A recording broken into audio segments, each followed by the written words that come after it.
All right. Not sure what happened, but we back.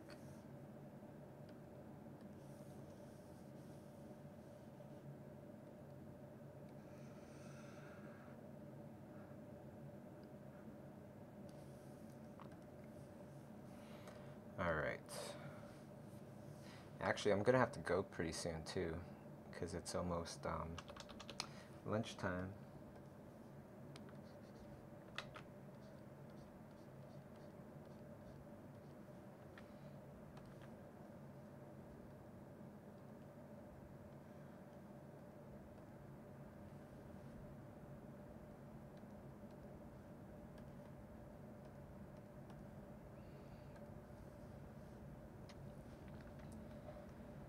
Oh, tell us about the Carcamo class before you go. Hey, Lyndon, how's it going? Um, yeah, Carcamo, he's doing a class. It's gonna be awesome. Let me see if. Oh, I got desktop audio. Uh, nah, I don't have the. I don't have the files right now, but I would have shown you the trailer for his class. Carcamo, he's not just an amazing artist, but it's because he's been teaching for over 10 years in Sao Paulo, Brazil, that makes his class so awesome. He's a really good teacher. So, really looking forward to that class.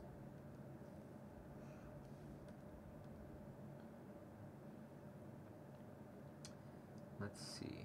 How can I.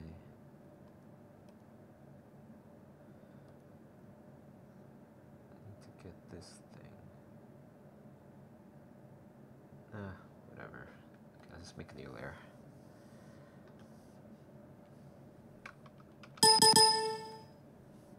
Oh, let's do that. Plus that. Plus that.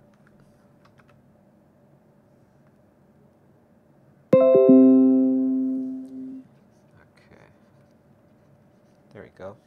Yeah, definitely looking forward to that class. Is there any way you can get Evan Amundsen teach on schoolism? Oh, that'd be cool.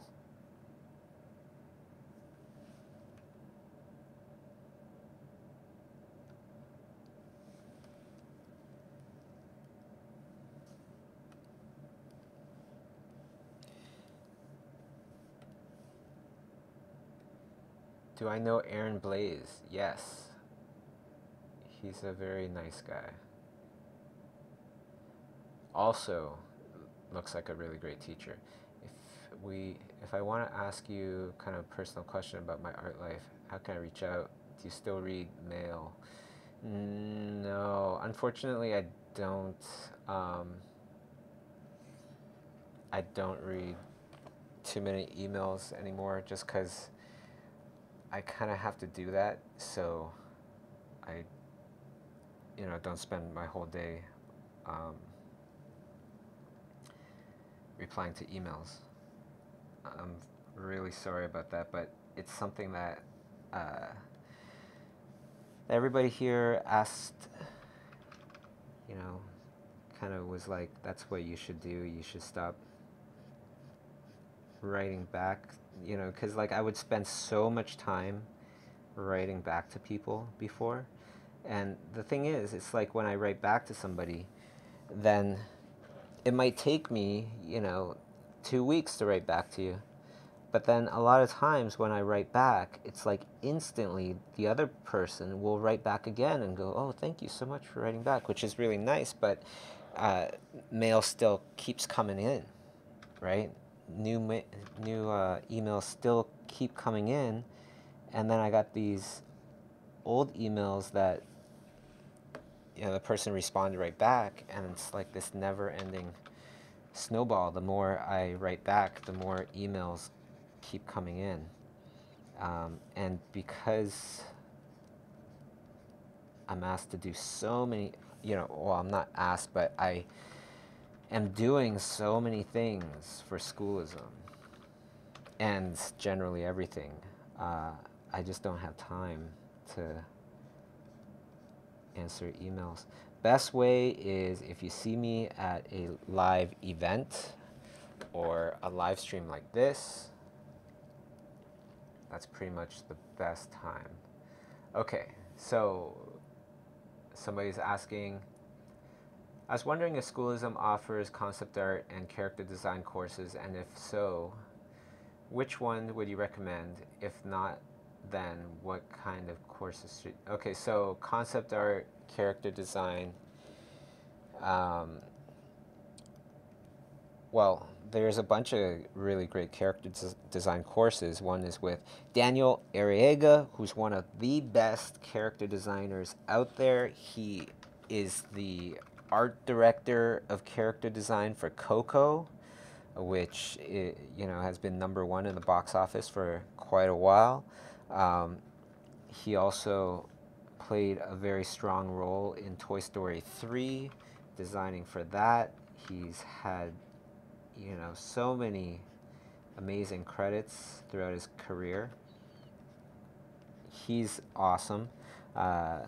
Steven Silver, Wouter Tulp, all these guys, really, really great character designers and teachers. I'd start off with one of those. Painting, just painting though, like concept art.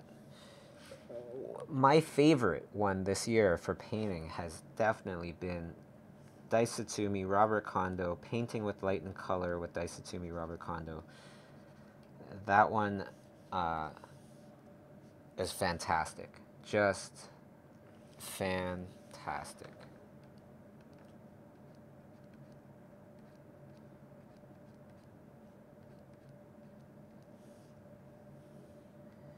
Could you talk a little bit about line art? Is it good to practice? How do you tackle this? Line art, yeah, totally.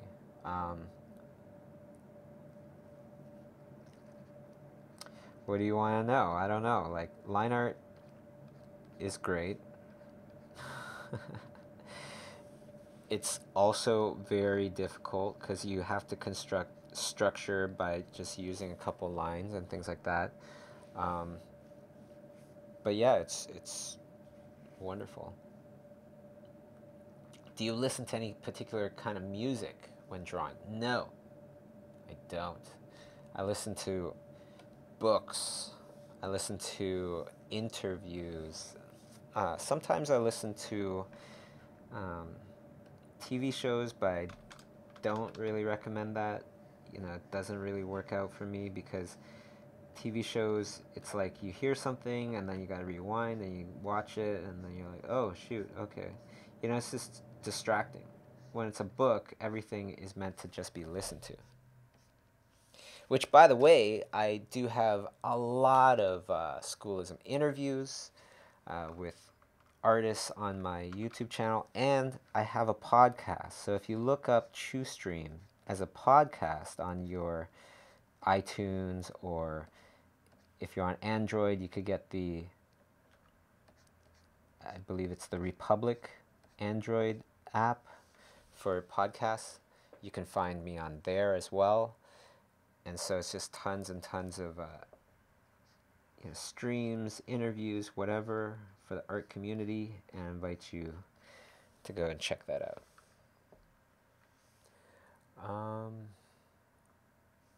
This leg is bothering me. I don't know why. I do know why, because it feels like it's too long.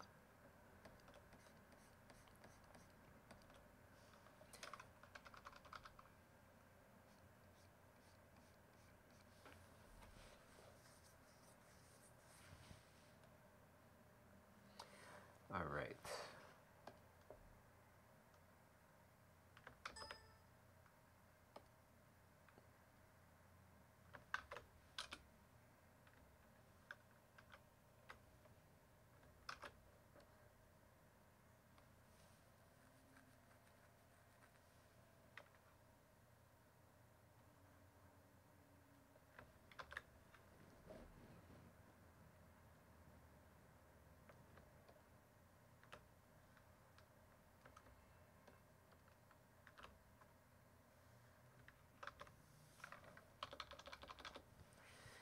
Question.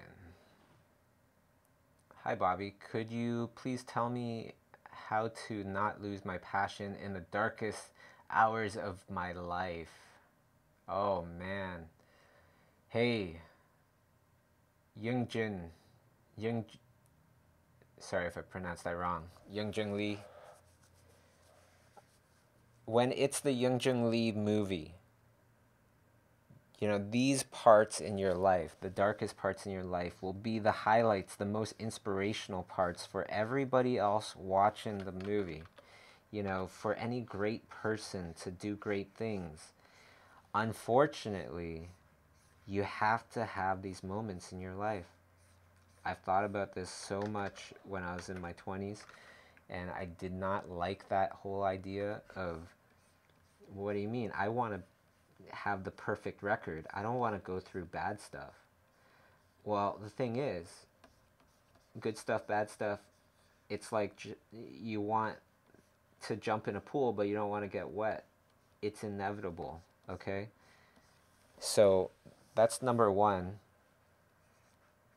Number two is that these things, this time right now, this is a test. This is a test of life just telling you, you know, I'm going to throw a big shit patty in your face, Youngjung. Now, what are you going to do about it? We've all had these shit patties thrown in our face, okay? Every single one of us. And the thing is that you have to take that shit patty and smile right back. You know, because that is the test. That's the test to see what you're going to do when something horrible happens to you. We've been there. We've all kind of been there in different ways. I don't know your exact situation, but in different ways. So, if you keep trying hard, this is the secret, everybody. If there's one thing that I could kind of like teach my future children or something like that, if I ever have any, it's that the whole entire secret to it is you try as hard as you can.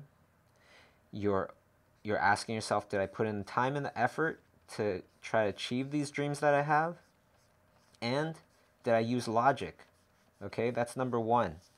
Number two is, okay, so I'm trying as hard as I can. I'm using logic.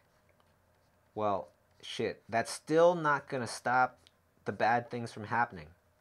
Unfortunately, that's just how life is. Your car breaks down, family members, whatever it might be, you know, a bully, whatever it might be, these things will still, unfortunately, keep happening. Why? Because that's life. Life naturally is like that. If you look on the Discovery Channel, if you watch those nature shows, life is not kind. It will, you know, throw stuff in your face even if you did everything right, because it constantly tests us. So we, to thrive, have to be okay with these kind of things. That we know, yeah, this is part of life. It's okay. I'm not going to be scared. I'm not going to back down. I'm going to actually keep marching forward, because I don't give a shit, because I know this is life. This is what happens. I want to keep living. I want to live a good life. Well, it's through this road of crap. That's how I'm going to get to my good life. Right? So keep on going. Keep moving forward. And when a big shit patty hits you in the face and life just throws you a big brick for no reason, the whole entire way to pass it is have a positive attitude, smile, and be happy. And realize that if you have a good attitude, then you will pass life's test. And that's when life will reward you. It will reward you with something wonderful. It might not even be related again. It might be related to something completely different, but it will give you something wonderful. The thing is, sometimes life will throw two tests, one right after the other. So it's not like, oh, as long as I stay positive, that great thing is happening right after this. No. A lot of times it does, but a lot of times it doesn't. Keep going. Keep going, even if there's another shit patty that hits you in the face. Smile and keep going. I know it's difficult, but that is how you pass the test. All right? And you want to pass the test. You will get there as long as you stay on the path. And you kind of listen to those words, because sometimes there's going to be a lot of shit patties that hit you in the face because you haven't been trying your hardest, and you know that you haven't been trying your hardest. So then when that happens, bad things will of course happen to you, but it's not to test you, and it's not to tell you, oh, some great thing is happening later. It's just because you haven't been trying hard, you haven't been prepared. So if that's been happening, then yeah, you're going to have to deal with that, and you're going to have to go through that and toughen up and just get your mind right and go, okay, these shit patties, they're just here because I haven't been trying hard. So I don't want any more of these problems. I'm going to start trying hard from now. And which is such a appropriate topic, don't you think? Since it's almost the end of the year and everything. Let's make this year awesome. Let's make this year the best year any of us have experienced. You know, get pumped up. How old am I? I am 40 years old. So when I think about how many people that I kind of grew up artistically with and all that stuff that went on to do amazing things, how many of them are still doing amazing things? Not as many. You know, in the end, it's about the mind game. It's about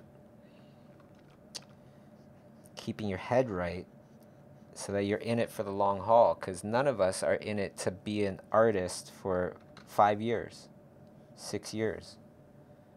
We're in it to be an artist for the rest of our lives, right? Gotta treat it as such. Gotta take care of our skills.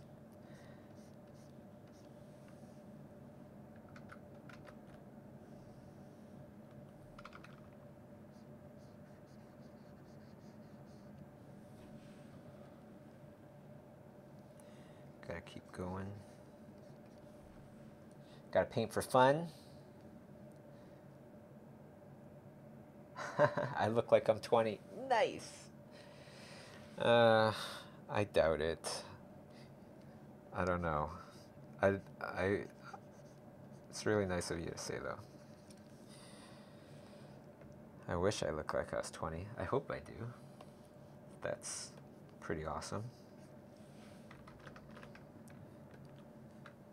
It helps that Kay looks so young. I have to, maybe I'm slowing down in age because she looks so young.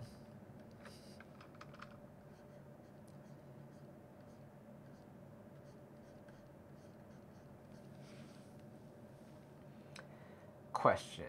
When a beginner just got his or her first project, but the client wants to pay very little and for all the use of the image with no negotiation, what should the person do?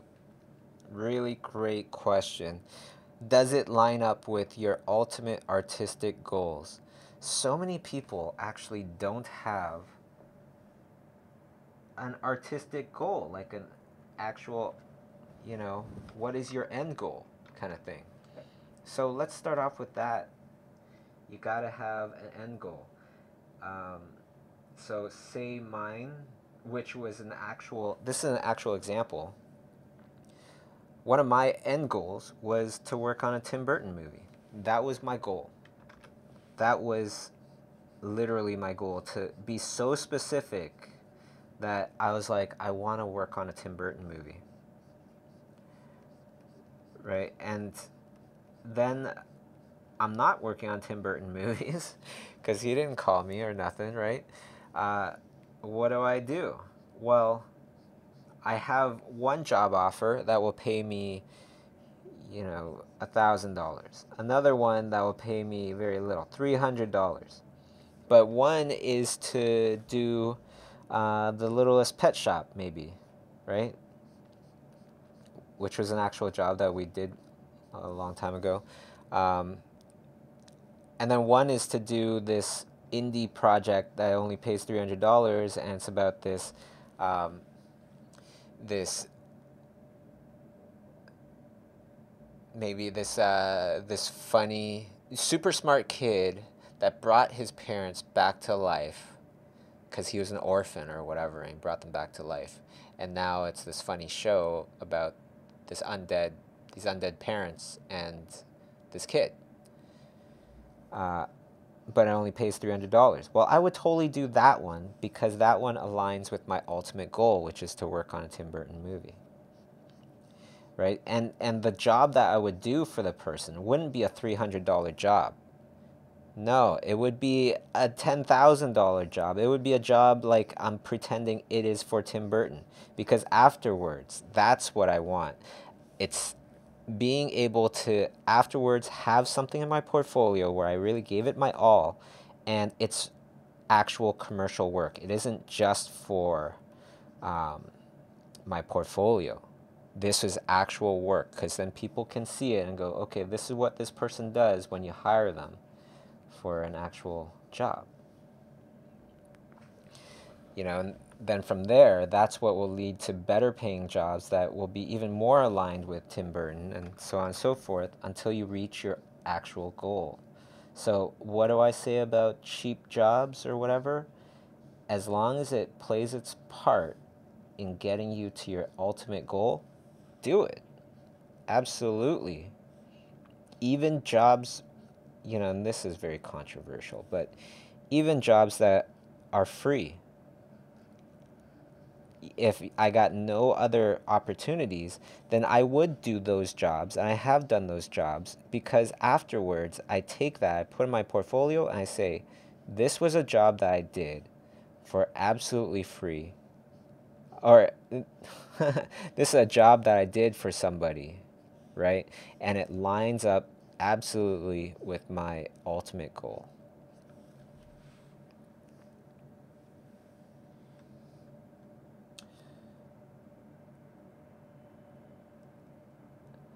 To Bobby, want to work for it, or want to work it for the experience for sure, but the client doesn't even want me to put the works into my portfolio, then I wouldn't do it.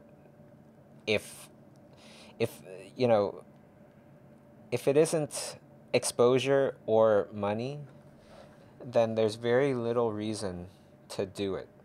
If it doesn't have the proper budget, which is the money, if it doesn't have the proper exposure, where like this person's saying that they don't even want you to show it at all,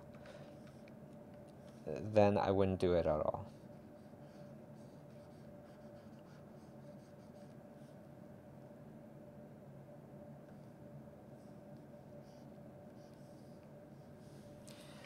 Okay.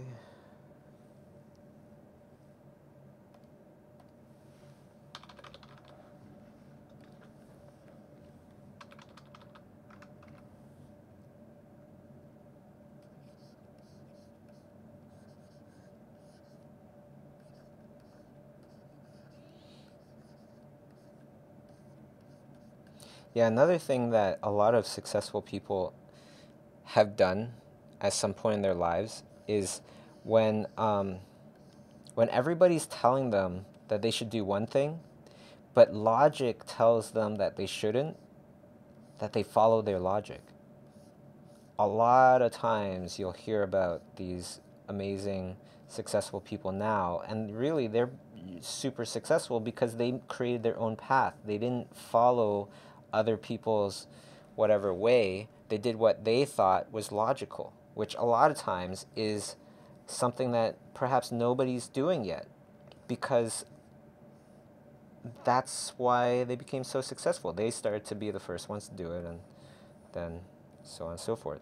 Just like an online class, like, it sounds like a no-brainer now, but back then, for a lot of people, it didn't make sense.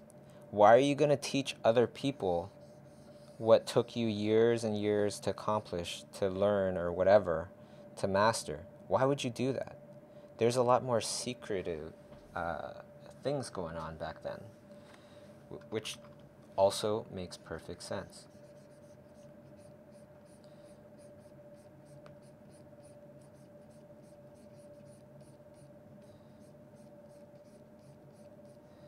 Which is why it was like really important to make schoolism not about charity, not about, oh, give back to the community.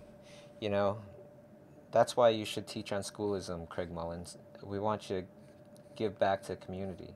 No, there has to be something in it for the artists, or else it's not sustainable, right? And you won't get the best of the best people wanting to teach. So it became like, it has to be financially viable as well for a lot of these artists to take that much time off their schedules and work on a class when they're already at the top of their game and they're already making a lot of good income. A lot of times it's like people, they just think about whatever it is that they're thinking about from their own point of view. And that can be so bad a lot of times. Because, if everybody just thought about it from their point of view, there wouldn't be much that gets done. And everybody would be pretty much thinking very selfishly.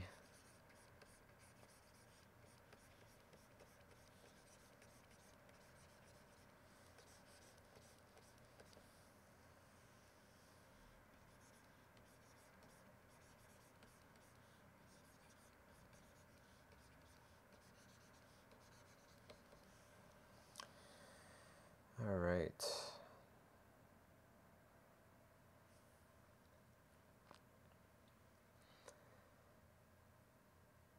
Bobby, when you finished school, did you know that you would become an artist, or did you struggle with finding a job? I feel like I want to become an artist, but I know nobody would support me. I I had a hard time finding a job. When I first got out of school, graduated, did very well in school. In art college, even when I, spent years uh, learning and everything, I couldn't find a job. I couldn't get a good job. So it really means you want to really look at the teachers that you're learning from. What have they done? Somebody told me one time, they're like, yeah, there's this one teacher that they have, not a good artist, but could really critique stuff well and could really go over your stuff and tell you what's right and wrong and help you improve it. Does that count? No, I don't think that counts. I don't feel like that counts because it is actually very easy when you think about it. If anybody gives you anything and you show them how to improve it, that's easy, right? When something is already done and then you go, oh yeah, you could have done this and made it a little bit better. Like, okay, so this painting, I hand it in. What does the person say? Well, yeah, it looks good, but what you could have done to make it even better is perhaps you could give a bit more specularity, a bit more shininess to this object. Right? Yeah, sure. Or I could have just finished it where I finished it. But either way, it's going to be way simpler for me as an instructor to totally cop out and just show you a little, oh, here's how to, make it a little bit better. That's easy to do. My mom can do that. She can tell me how to make my stuff better. But can she paint it? No. So don't fall for that trick. It has its merit a tiny bit, but is it worth thousands of dollars of education? No, not at all. Thousands of dollars, not of education. Let's just say thousands of dollars. Thousands of dollars. What is education for? It's for your future. So you're investing. Is this a good stock to invest in? In this, person that doesn't know how to paint or draw? In my opinion, no. Not if I want to learn how to paint and draw. I'm not going to go to these kind of people to learn how to paint and draw. You get it? It doesn't even make sense when you start saying it. All right. So,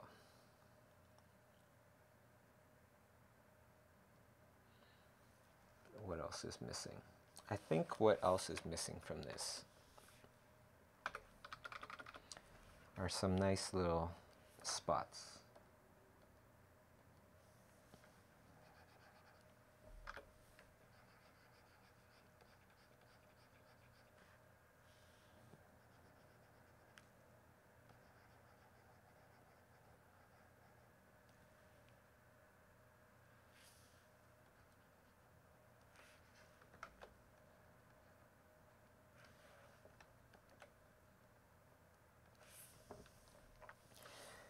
There we go.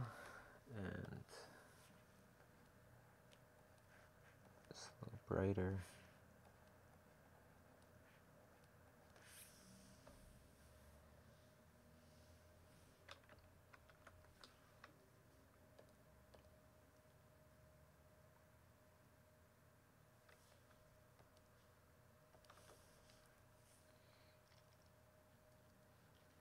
Valerie asks, "Hey Bobby, do you think a very shy person has a realistic chance to make it in the industry?" Yes, Valerie, yes. Uh, how? Okay, so how? Well, I don't think that I'm guessing, but I don't think that you're absolutely shy. Because there's people that I'm guessing that you're okay with, you're very comfortable with, and you're not shy around them. Okay? A lot of people, they say, be yourself. Be yourself, and everything will be great. Everybody will love you, and all this stuff. Which, when I heard that, I was like, that doesn't make any sense, because I'm a shy person, or whatever. And I know that sounds weird coming from me, because I'm not very shy anymore, but I was a shy person, and sometimes I still can be shy. Okay, so I thought to myself, that's a load of crap. How does that work? Um, be myself. But there are many sides to ourselves. There's many sides to you. You most likely do have this side of you that is not shy when it's in certain situations, certain people.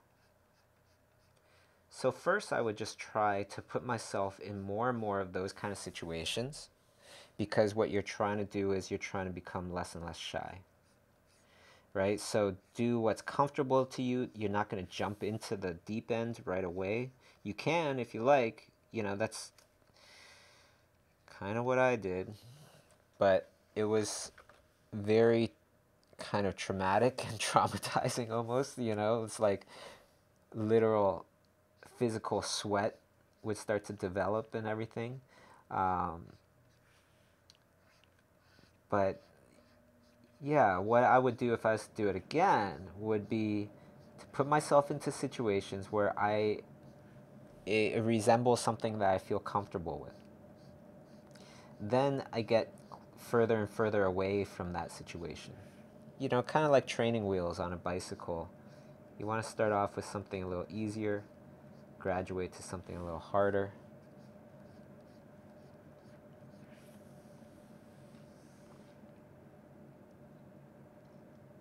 Franco asks, Should I learn through digital or traditional, or does it really matter? Just keep learning, Franco. If you like digital and traditional, then I would absolutely say learn both. Because when you're learning one thing and then you start learning another, you'll see a correlation, you'll see a connection there between one thing and the other thing, which is that's when stuff really starts to gel and you start to develop your own style and things like that. That's when the real good stuff starts to happen. What should you learn first, though? Um, I would recommend learning one of those things, like traditional or digital or whatever, uh, for like a month to 3 months, right? And really delve into it. And then switch it up and go into the other thing, digital or traditional, whatever is the thing that you weren't doing, for another 3 months, 2 months, and then switch back and keep going back and forth until things start to, you start to go, oh, yeah, I really start to understand this. I really start to understand the connection as well between one medium and the other. That's really important.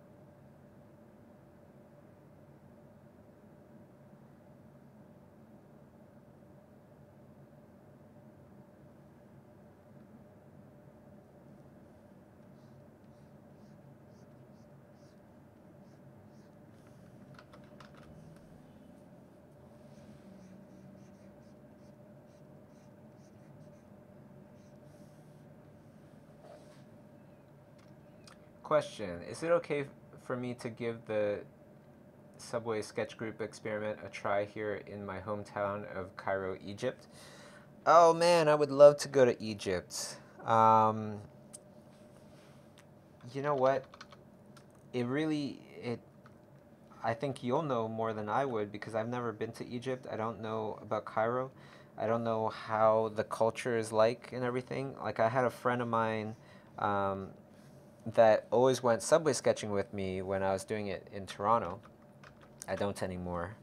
I do the live streams instead. But when I was doing it in Toronto, he would go with me all the time. And then it became like, or then he moved, right? He moved to Dubai and he wanted to do subway sketching in Dubai. But when he was like caught looking at females on the train, a lot of times he got problems.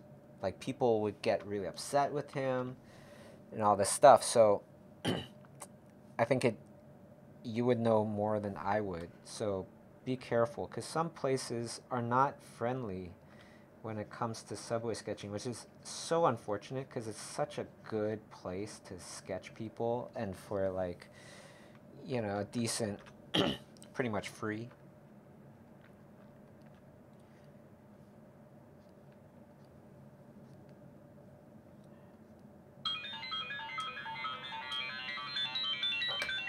Oh, gotta put this on mute for a sec.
Alright, I'm back.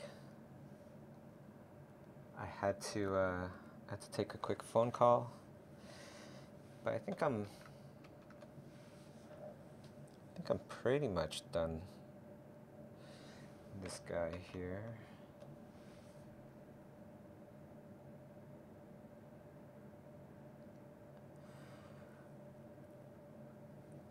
Yeah, I guess I'm done. I don't know.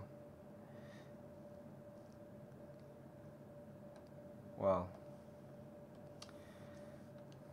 never totally done, I guess.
There we go.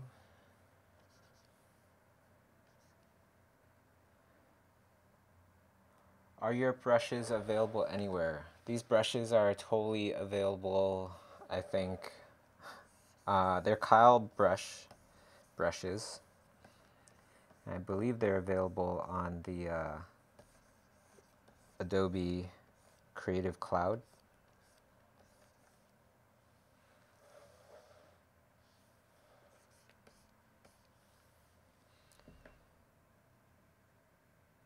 Okay. And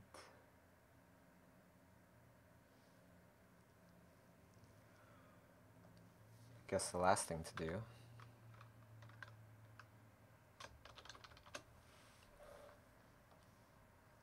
and the one that I'm using is Kyle's Paintbrush Gouache A-Go-Go Tilt.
So what I'm going to do here is just going to select all, copy, paste. So you can see on the thumbnail I've copied literally everything in that selection. And then I'm going to go up to filter. I'm going to go to blur, Gaussian blur, blur the heck out of this a little bit. Right? So now the background feels a little blurrier, but so does the foreground. I don't want that. So I'm going to put a mask on here, and if everything's going a little too fast, I apologize. But I'm going to put a mask on here. I'm going to do that. So what I've done is I've revealed what's underneath this blurry version, which is the normal version, like before, and I'm going to turn all these things back on.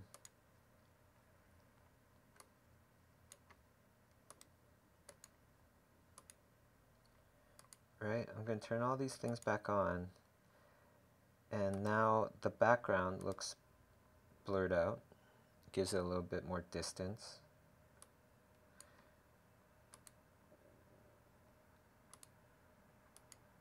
See, this would be without the blur. This is with the blur.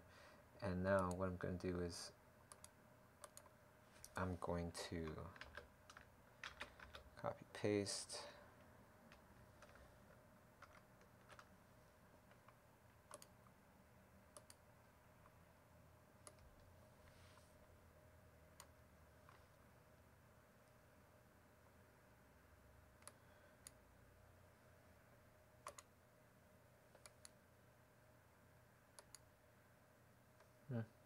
I actually like the unaltered one more. And let's see here. Do you want to add just a couple more things?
All right, I think we're done. So there you go. Hope you like the spontaneous stream, everybody. Thank you so much for tuning in and just hanging out with me. And remember, there's a bunch of stuff going on in Schoolism right now. There is the Schoolism Lake House, where you're staying with your instructor and the other artists in a big old 6,000 square foot lake house just outside of Montreal, Canada. Applications are due on the 15th. And there's also the Schoolism live workshops. We're going to 8 places around the world next year. That's happening, and there's a promo code that you can get, INSPIRE. Okay, the word INSPIRE. If you type it in, you'll get a discount. And that discount code expires on the 15th as well, I believe. And then the last thing is the Schoolism winter sale. There's only 2 sales that happen at the most in a year on Schoolism. Right now is one of them, and the reason why it doesn't really happen very often is because you're going to save $100 off of a Schoolism subscription. For an entire year, you would be able to access all of the art classes and do all of the assignments, do all of the lessons, and really level up big time. And instead of about $300 for an entire year, now it's $200. So take advantage. Take advantage if you really want to take your art seriously and level up. All right, guys. Thank you so much, and have a great rest of your Sunday, or whatever day it is, wherever you are. All right, take care, everybody.